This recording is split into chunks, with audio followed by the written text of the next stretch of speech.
तो भागवत जी कहते हैं कि आपका जीवन, ये अब उनका 5वां सूत्र है, आपका जीवन जहां आप रहते हैं, जहां आप रहते हैं, माने आप मद्रास में रहते हैं तो यहाँ की जो आबो हवा है, जो यहाँ की तासीर है, उसके हिसाब से चलना चाहिए। राजस्थान में रहते हैं तो वहां की आबो हवा तासीर से चलना चाहिए। तो हर आबो हवा और तासीर में खास तरह के गीत, खास तरह का संगीत, खास तरह का श्रम, ये हजारों साल पहले बना और विकसित हुआ है। ये वापस आएगा, मुझे इसके बारे में थोड़ी शंका होती है, लेकिन हम प्रयास करेंगे तो जरूर वापस आ सकता है। इतना मुझे भागवत जी के 5 सूत्र अब तक मैंने आपसे कहना है। अब इन 5 सूत्रों पर कोई भी सवाल हो तो आप पूछ सकते हैं। हाँ, 5 सूत्र फिर से बताता हूं। सबसे पहला सूत्र जो मैंने कल कहा था कि भोजन को बनाते और पकाते समय सूर्य का प्रकाश और पवन का स्पर्श ना मिले तो वो भोजन नहीं करना। अब सूर्य के प्रकाश और पवन के स्पर्श का लंबा विश्लेषण मैंने कर दिया था कि आप प्रेशर कुकर का खाना नहीं खाना, माइक्रोवेव का खाना नहीं खाना, रेफ्रिजरेटर का खाना नहीं खाना। ये दूसरा जो सूत्र था भागवत जी का कि खाना पकने के 48 मिनट के अंदर खाना पकने के 48 मिनट के अंदर खा लेना, बचना नहीं चाहिए। दूसरा सूत्र वो मैंने विस्तार से समझा। तीसरा सूत्र था कि खाना बनाने का जो सामान है, जैसे गेहूं का आटा, चने का आटा, दाल का आटा, या तो बाजरी, मक्की वगैरह वगैरह, तो गेहूं 15 दिन, क्या माने गेहूं का आटा 15 दिन पुराना तक खा सकते हैं। और ये जो मोटे अनाज कहे जाते हैं, ज्वारी है, बाजरी है, मक्की है, ये 7 दिन पुराने से ज्यादा ना हो। मतलब ये है कि घर में 15 दिन से पुराना आटा नहीं रखना, सीधा सा सूत्र है। हर 15 दिन पे नया आटा आता रहना चाहिए। उतना ही आटा पिसवाइए ना जितना जरूरत है। आप चक्की लाते हैं तो बहुत अच्छा, नहीं लाते तो भी चक्की पर जो आटा पिसवा कर ला रहे हैं वो 15 दिन से ज्यादा पुराना ना, ऐसा आप अपने घर में नियम बनाए। तो ये तीसरा सूत्र है। चौथा सूत्र है भागवत जी का जो मैंने आपको समझाया कि आप अपने शरीर श्रम को 60 साल की उम्र तक कम मत करिए। मतलब ये है, उन्होंने एक उम्र बनाई है, बच्चा जब पैदा हुआ और 18 साल तक उनका एक कैटेगरी है, 18 साल से लेके 60 साल उनकी दूसरी कैटेगरी है, और 60 साल के बाद 100 सवा 100 साल उनकी तीसरी कैटेगरी है। तो भागवत जी का सूत्र यह है कि 60 के आगे की जो कैटेगरी वाले लोग हैं, 60 से 100 सवा 100, इनके जीवन का श्रम कम होते जाना चाहिए, उम्र के साथ कम होते ही जाना चाहिए। ये ज्यादा श्रम ना करें तभी अच्छा है, इनको आराम ही करना है। तो 60 से आगे की उम्र वाले श्रम को कम करते जाएं उम्र के हिसाब। 18 से 60 के बीच के जो लोग हैं, ये अपने श्रम को थोड़ा थोड़ा बढ़ाएं। 18 से 19 में थोड़ा ज्यादा, 19 से 20 में थोड़ा ज्यादा, 20 से 21 में थोड़े ज्यादा, ये है 18। और 18 से और 1 साल वाले, माने जिनका जन्म हुआ है, और 18 साल वाले, इनके लिए उन्होंने कहा है कि इनकी उम्र जो है ज्यादा श्रम करने की वहां है, जो इनको खेलने के रूप में है। आप वो माने कि श्रम है, जैसे बच्चा खेल रहा है, ये उसका श्रम है, तो आप उनको ज्यादा खेलने दीजिए। मतलब यह है कि 18 साल से कम उम्र के बच्चों को खेल कूद ज्यादा करने दीजिए, वो उनका श्रम है। 18 से 60 की उम्र में ऐसा श्रम जिससे उत्पादन भी होता हो। चक्की चलाई तो आटा बन गया, सिलबट्टा चलाया तो चटनी बन गई, माने उत्पादन कुछ ना कुछ हो। तो उत्पादक श्रम 18 से 60 के बीच में कम मत करिए, 60 के बाद इसको कम करते जाइए, और 18 से 1 साल के बीच के बच्चों को उत्पादक श्रम मत कराइए। ये है। और आखिरी सूत्र, माने आज के हिसाब से आखिरी सूत्र, कि आप अपने जीवन में तासीर का ध्यान रखिए, आबो हवा का ध्यान रखिए, वातावरण का ध्यान रखिए जहां आप रह रहे हैं। माने भौगोलिक परिस्थिति, एक शब्द में मैं अगर कहूं तो ज्योग्राफिकल कंडीशंस। तो आपकी जो आबो हवा है, इसका ध्यान रखिए। इसका ध्यान कैसे रखना, मैंने आपसे उदाहरण के लिए में कहा था कि भारत गर्म देश है और कनाडा ठंडा देश है। गर्म देश के लोगों में हमेशा वात की प्रबलता रहती है, शरीर का दोष है, अब उसको क्या करेंगे, वात की प्रबलता रहे ही, पित्त और कफ आपका हमेशा कम रहेगा। इसलिए भारत के लोगों को वात के रोग सबसे ज्यादा है।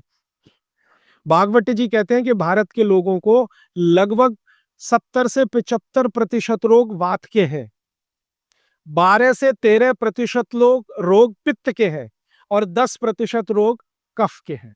कफ के रोग हमारे यहाँ सबसे कम है, पित्त के थोड़े ज्यादा, वात के सबसे ज्यादा, क्योंकि हम गर्म जगह रहते हैं। तो आप ध्यान रखिए कि गर्म जगह में ऐसे काम मत करिए जिससे वात बढ़े। जैसे मैं आपको एक उदाहरण दूं, माफ करिएगा ये उदाहरण देते हुए, आप दौड़ लगाते हैं, रनिंग, इसमें वात सबसे ज्यादा बढ़ता है। हमारे यहाँ आजकल एक फैशन आया, मॉर्निंग में दौड़ो, दौड़ना नहीं है, चलना है। चलने और दौड़ने में अंतर आप समझते हैं। दौड़ने में ऊर्जा बहुत शरीर की, गर्मी बहुत शरीर की बढ़ेगी और वात को बढ़ाएगी। वात बढ़ेगा तो ये घुटने बहुत जल्दी आपके थकेंगे। आप देख लो, जितने हिंदुस्तान के रनर है ना, रनर 100 मीटर दौड़ने वाले, 200 मीटर, 35 साल के बाद किसी के घुटने काम नहीं करते, सब बैठ गए। मिल्खा सिंह को मैं मिला हूं, वो कहते हैं यार उस समय जो मैं दौड़ गया ना, अब पता चल रहा है कि उसका क्या असर है। परमानेंट डैमेज हो गए दोनों नी जॉइंट्स मिल्खा सिंह के। तो भारत दौड़ने वाला देश नहीं है। माने सुबह आप जाओ तो मॉर्निंग वॉक के लिए जाओ, रनिंग के लिए मत जाओ। जाओगे तो बात बढ़ेगा, बात बढ़ेगा तो तकलीफ आए। तो बागवती जी बहुत गहरी बात कह रहे हैं। जहां रहते हो वहां की आबो हवा और तासीर को ध्यान में रखो।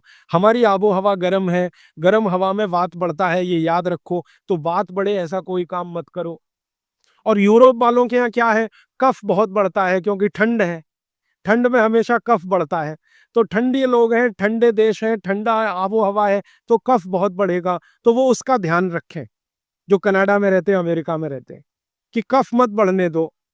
अब वात ना बढ़े हमारा, कफ ना बढ़े यूरोप और अमेरिका वालों का, तो सारी दुनिया निरोगी। पित्त जो है वो सम में वैसे भी रहता है, पित्त जो है ज्यादातर सम में ही रहता है। तो ये 5वां सूत्र है। तो ये 5 सूत्र मैंने फिर से आपको बता दिया। देखिए, मेरे प्रथम सूत्र के अनुसार सोलर कुकर सबसे ज्यादा उपयोगी है, क्योंकि भगवान भागवत जी क्या कह रहे हैं, सूर्य का प्रकाश, पवन का स्पर्श। अब सोलर कुकर एक ऐसी अद्भुत चीज बनी है या बनाई गई है जिसमें सूर्य का प्रकाश सबसे ज्यादा। तो सोलर कुकर का खाना बहुत अच्छा। लेकिन कौन सा सोलर कुकर? देखिए, एक सोलर कुकर ऐसा आता है जिसमें डब्बे को बंद करके खाना बनाने के लिए रखते हैं ना, वो सब एल्यूमिनियम के डब्बे हैं, वो ध्यान रखिएगा। आपने देखा ना सोलर कुकर में वो डब्बे बंद करके हम रख, वो सब एल्यूमिनियम। और कल मैं कह चुका हूं इस बात को कि एल्यूमिनियम दुनिया का सबसे खराब मेटल है जिसमें खाना नहीं रख सकते। तो solar cooker as a technology अच्छी है, लेकिन उसके वेसल्स चेंज करें तो।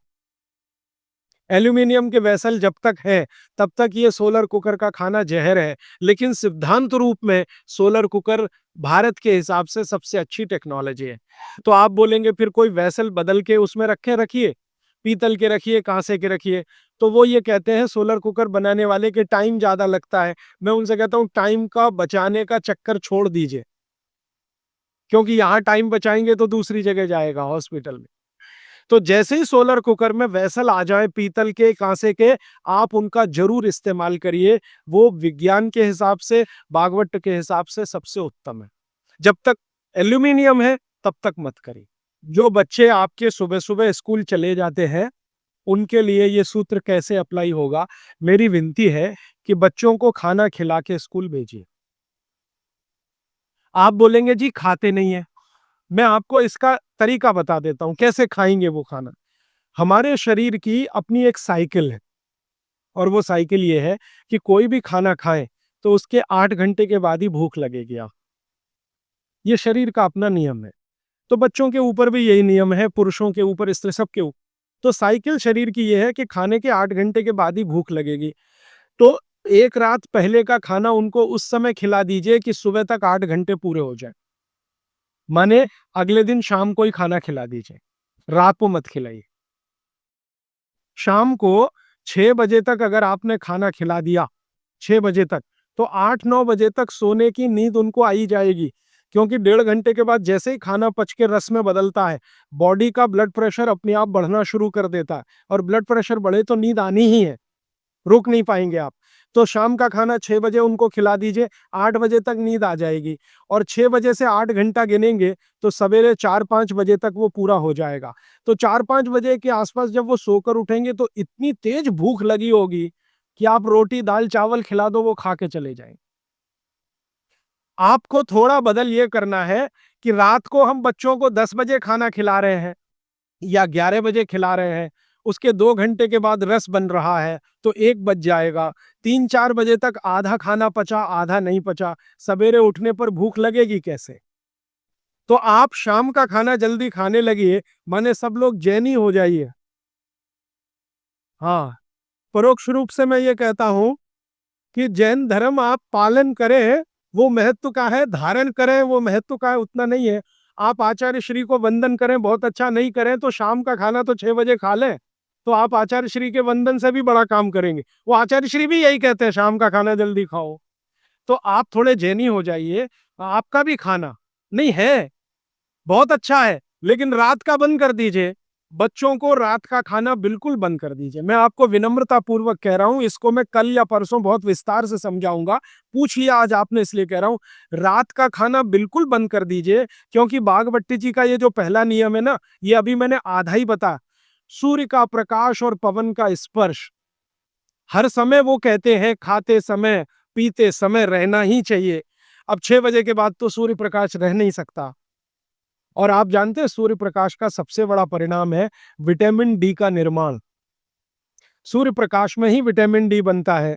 तो जब तक ये सूर्य प्रकाश है तब तक खाना खाएं तो विटामिन डी मिले, और बच्चों को विटामिन डी सबसे ज्यादा चाहिए। इसलिए बच्चों को तो रात का खाना बिल्कुल बंद करिए, शाम 6 बजे खिला दीजिए। सुबह 7 बजे जब स्कूल जाएंगे, खूब भूख लगी होगी, उस समय 7 बजे पराठा बना के भी खिलाइए, आलू का भी पराठा खिलाइए, गोभी का भी खिलाइए, कोई फर्क नहीं पड़ता।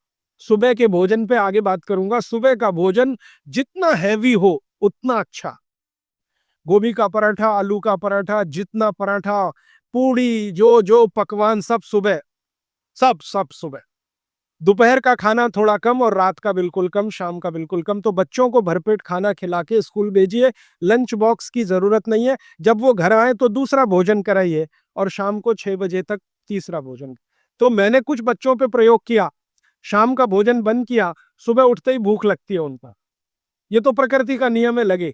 सारे जानवर, सारे पक्षी उठते ही खाना खाते हैं। आप देखो, चिड़िया है सुबह सुबह खाने पे लग जाएगी, गाय, बैल, भैंस, बकरी सब सुबह खाने पे लग जाएगी, क्योंकि वो शाम को सूर्य के बाद खाना नहीं खाते। कोई गाय रात को खाना नहीं खाती, खिला के देख लो, जर्सी गाय को छोड़कर।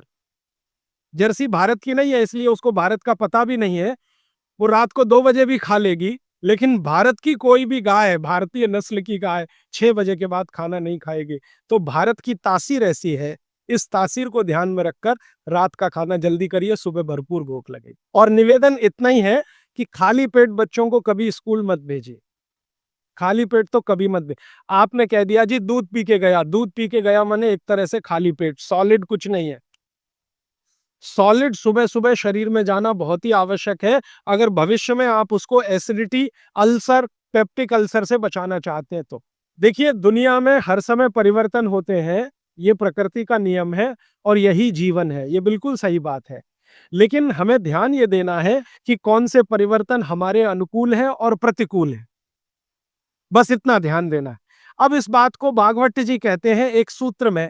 अब आपने पूछ लिया तो वो सूत्र भी वो ये कहते हैं कि जिस आबो हवा और परिस्थिति में आप रहते हैं, उसमें रहते हुए जो परिवर्तन होगा वो आपके अनुकूल है, और जो आबो हवा और परिस्थिति में आप नहीं रहते हैं, वहां जो परिवर्तन होगा और आप उसको धारण करेंगे वो आपके प्रतिकूल है। अब मैं इसको और स्पष्ट करता हूं। यूरोप और अमेरिका में पिछले 100 साल में जितनी रिसर्च हुई, वो उनके लिए बहुत अनुकूल है। उनके लिए रेफ्रिजरेटर यूरोपियन लोगों के लिए बहुत काम की चीज है। जब मैं ये भाषण जर्मनी में दूंगा तो उल्टा ही बताऊंगा उनको। मैं कहूंगा जरूर रेफ्रिजरेटर लाओ, माइक्रोवेव ओवन भी रखो। उनके लिए बहुत अनुकूल है, क्योंकि उनकी कंडीशन में वो परिवर्तन हुआ है। हमारी कंडीशन में जो हम परिवर्तन करेंगे वो हमारे लिए अनुकूल होगा। अब जैसे मैं आपको उदाहरण दूं, चक्की है, चक्की, तो चक्की में एक परिवर्तन आज हुआ है, पहले वो नहीं था, आज हुआ है। हमने चक्की में बियरिंग लगा दिया है। पहले चक्की में बियरिंग नहीं होता था, खाली वो एक ऐसा लोहे का वो डंडी होता था और उसके चारों तरफ हम उसको चाक को घुमाते थे, बीच में लकड़ी का एक उसमें वो लगाते थे। वो लकड़ी का हमने निकाल के उसमें बियरिंग लगा दिया। ये भी परिवर्तन हुआ। ये हमारे अनुकूल बैठता है, क्योंकि बियरिंग लगने के बाद उसका जो फ्रिक्शन है वो कम हुआ, और फ्रिक्शन कम हुआ तो हम कम श्रम में ज्यादा उत्पादन ले सकते हैं। श्रम तो हो ही रहा है, लेकिन जितने श्रम में हम पहले 1 किलो आटा लेते थे, उतने ही श्रम में अब 3 किलो आटा मिल रहा है। ये भी परिवर्तन है, लेकिन ये हमारे अनुकूल है। इसी तरह से और एक उदाहरण दो। हमारे कुछ कार्यकर्ता हैं पूना में, उन्होंने बैलगाड़ी के पहिए में भी बियरिंग लगा दिया। परिवर्तन यहां भी हुआ, नई बैलगाड़ी बनी, उसमें बियरिंग का पहिया है। अब उसका क्या हुआ कि बैल को खींचने में मदद हो गई। पहले बैल 1 टन अनाज लेके जाता था, अब बियरिंग लगी हुई बैलगाड़ी में वही बैल 3 टन लेके जाता है, और बिना थके हुए। तो ये भी परिवर्तन है। तो परिवर्तन हमारे आबोहवा, आबोहवा ने पर्यावरण और हमारी प्रकृति के अनुकूल है, तो हमारे लिए बहुत अच्छा है। और दूसरों की आबोहवा और प्रकृति के अनुकूल जो परिवर्तन है, वो आपको उतना अच्छा नहीं है। ये है कहने का मतलब। तो सवाल बनते, ठीक है। इलेक्ट्रिक गैस ज्यादा अच्छा नहीं है, लेकिन मजबूरी हो तो ठीक है। अगर आपके पास उसका कोई विकल्प नहीं है तो जरूर इस्तेमाल कर लीजिए, लेकिन अगर विकल्प है, भारत में तो है, ये मैं जानता हूं, इसलिए ज्यादा अच्छा नहीं। डी। आबो हवा से जुड़ा हुआ एक सवाल है। जैसे राजस्थान में गेहूं की बहुतायत होती है और यहाँ पे चावल की होती है। यहाँ पे चावल के खाने के आइटम ज्यादा हो, तो क्या ये सही होगा कि यहाँ चावल का, हम खाने में चावल का उपयोग ज्यादा करें? बिल्कुल सही होगा। आप इस समय चेन्नई में रहते हैं, तमिलनाडु और पूरा एरिया चावल के लिए मशहूर है, तो आप चावल ही ज्यादा खाइए। और इसको ज्यादा आगे बात गहरी बता देता हूँ। यहाँ की जो मिट्टी है, तमिलनाडु की खेतों की मिट्टी और राजस्थान की जो मिट्टी है, उसमें जमीन आसमान का अंतर है। यहाँ की मिट्टी आप अगर देखोगे तो वो ऐसी है जो पानी को ज्यादा देर पकड़ के रखेगी, और राजस्थान की मिट्टी रेतीली है, जिसमें पानी टिकेगा नहीं। ये भगवान ने अच्छे से बनाया है। राजस्थान के लोग जहाँ रहते हैं, जिस तापमान में रहते हैं, जिस आबो हवा में रहते हैं, उनको शरीर में कुछ ऐसे केमिकल ज्यादा चाहिए, तो वो उस मिट्टी में ही है जो रेतीली है। आप जहाँ रहते हैं, यहाँ की आबो हवा तापमान राजस्थान से भिन्न है, ह्यूमिडिटी ज्यादा है, तो आपको वो केमिकल नहीं चाहिए, तो भगवान ने ऐसी मिट्टी बनाई। तो यहाँ की मिट्टी से जो चावल पैदा हो रहा है वो आप ज्यादा ही खाइए। गेहूं राजस्थान से लाकर खाने की कोशिश मत करिए। माने आप अगर ये कोशिश करेंगे तो तकलीफ आपको आने वाली है। इसलिए आबो हवा का ध्यान रखिए।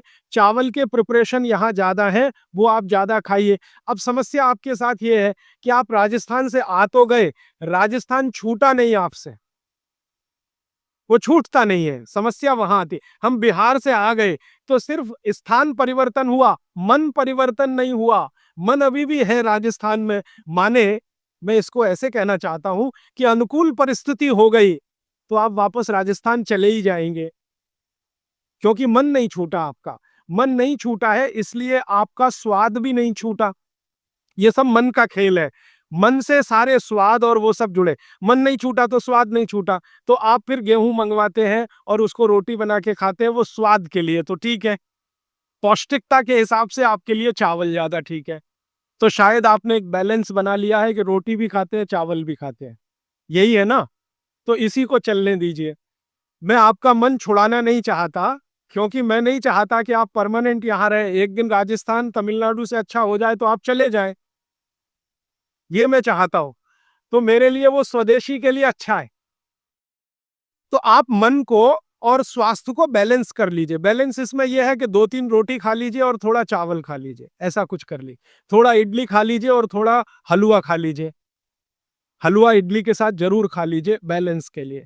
थोड़ा डोसा खा रहे हैं तो थोड़ा बाजरी का रोटी का एक आध टुकड़ा या आधा बाजरी की रोटी का। ये मैं बताऊंगा आपको आने वाले समय में किसके साथ क्या खाएं और आपका बैलेंस बना रहे, टिका रहे। लेकिन इसको ध्यान में रखिए कि आप स्वास्थ्य के लिए थोड़ा, क्योंकि मन भी अगर आपका बहुत दुखी हुआ तो स्वास्थ्य खराब होगा ही। ये भी मैं बता, रोटी नहीं मिलेगी तो मन खराब होगा, तो उसका असर शरीर पे आएगा। इसलिए मन और स्वास्थ्य को बैलेंस। एल्यूमिनियम फॉइल में जो आप खाना पैक करते हैं ले जाने के लिए रास्ते में, ये बहुत ही खराब है, अच्छा नहीं है। तो आप बोलेंगे जी किस में पैक करें? खाना कपड़े में पैक करना सबसे अच्छा है। कपड़ा, सूती कपड़ा होता है ना, पतला, एकदम पतला, उसमें जो रोटी बांध के आप रखें, वो दुनिया का सबसे अच्छा पैकिंग है। वो विज्ञान के हिसाब से बहुत अच्छा है। पतले सूती कपड़े में रोटी बांध कर रखना सबसे अच्छी पैकिंग है।